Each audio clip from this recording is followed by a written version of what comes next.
Thank you. Thank you very much, Kate.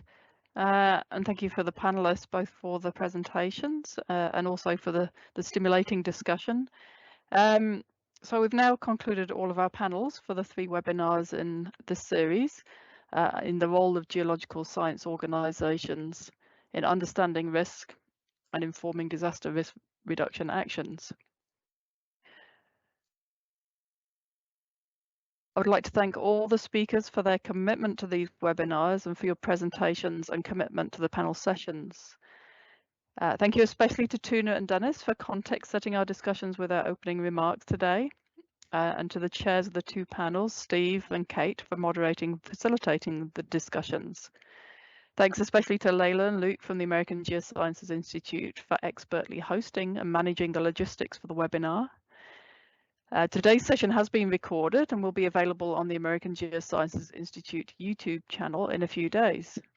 The previous 2 webinars are already available on the channel, and every registrant will receive a web link once the videos have been finalised, which should be in a couple of days.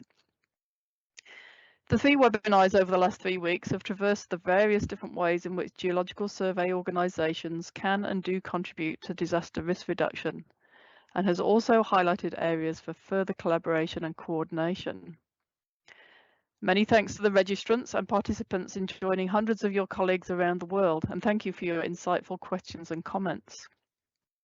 It has been inspiring to hear from representatives from so many different countries about the challenges that they face, the opportunities for improving disaster risk reduction globally, and how we can learn from each other what the best practice is.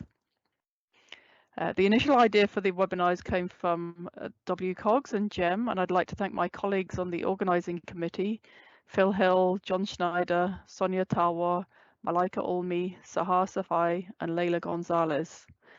It's been a fun ride, and I'll miss those early morning Teams calls.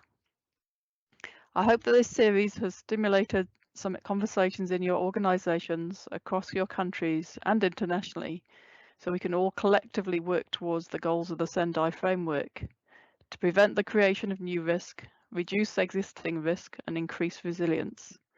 Thank you for joining us. Goodbye and kite ano.